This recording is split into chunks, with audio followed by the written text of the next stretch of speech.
So, I do have a lot of thoughts, and I just want to share it before I continue with anything else. First of all, it is reminiscent of a few games that I've played lately. Like, it feels very akin to, let's say, Shin Megami Tensei 5 Vengeance, like the way it's open world and the way you can interact with bits and pieces on the map. But I'm probably only saying that because I'm finishing SMT5 right now. It's really nice, and it gives some options, at least from the from the first experience, that I didn't even know there would be there. I know it might be a small thing, but for example, I really enjoy how you can change the soundtrack of the zone that you're in based on the soundtracks that you have.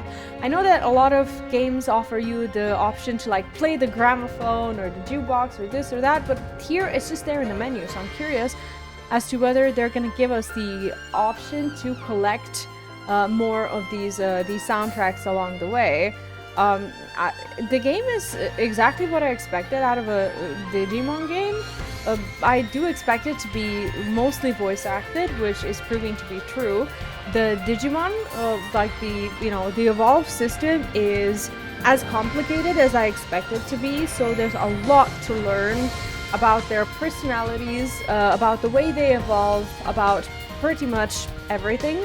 And I expect to spend a lot of time like in the menus, just kind of trying to optimize them.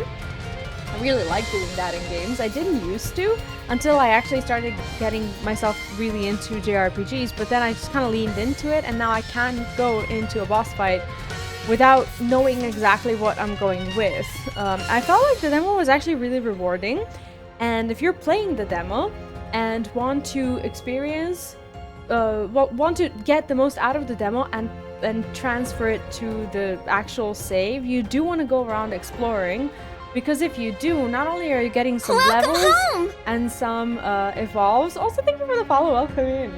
Not only are you getting these levels, but you're also getting some items that I don't know if they're going to be available again. I mean, I'm sure that some of them are low-level items that you can get in other places, but from what we've seen with what happens at the end of the whole, boss fight, it doesn't look like you can return to that area anytime soon.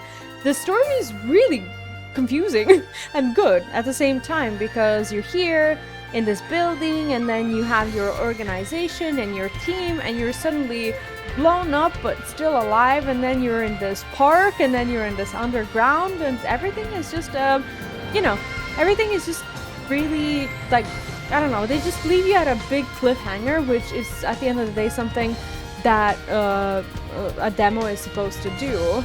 Some people have been farming every rookie on the demo with a save before the boss is crazy. I mean, the hardcore Digimon fans, I completely expect them to farm the crap out of it and to have pretty much all of the Digimons that you were, able to see in the first part of the demo pretty much maxed out. And I think that a lot of people were doing the same thing with, let's say, with Metaphor ReFantasia when the demo came out, because the first dungeon in Metaphor ReFantasia was available in the demo, and a lot of people farmed the shit out of it. This is a game that I'm starting to realize has a lot more of a fan base that is close to me than I realized.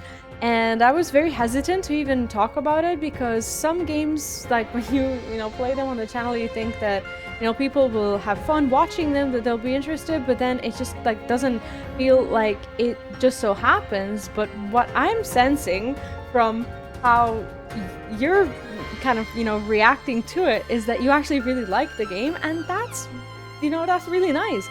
And this is the game that I've, been very quietly excited about. I didn't really spend a lot of time talking about it in the last few months or so, because I didn't even know if I would be playing it. But it's kind of nice. It's really nice. And just this whole way, just look at the screen, and you'll see that, the environments are consistently changing. Like, each one of these environments just makes you go like, oh, that's pretty, because it looks like a gorgeous game with a lot of stuff to actually do. Have lots of Digimon you haven't even seen. Yeah. nice to have Digimon making it big, and you can tell they put some effort. Yeah, exactly. And the way you move around in the world, whether it's because it was made in the engine the way it was made in or whatever, but it does remind me of Harvestella. Harvestella, I think, is one of the most criminally underrated JRPGs that you can ever find. I find a lot of similarities between how you move around here and how you go around the dungeons and, you know, open world there. So I think I'm pretty sold on this game, and I would love to hear your thoughts. I need to hear, actually, your thoughts on the game and whether you're excited about it, because a lot of what I'll be doing in the next, you know, couple of months or so depends on how, you know, how excited you are about the game, and I would love to just, you know, I would love to play it. I think it's really good.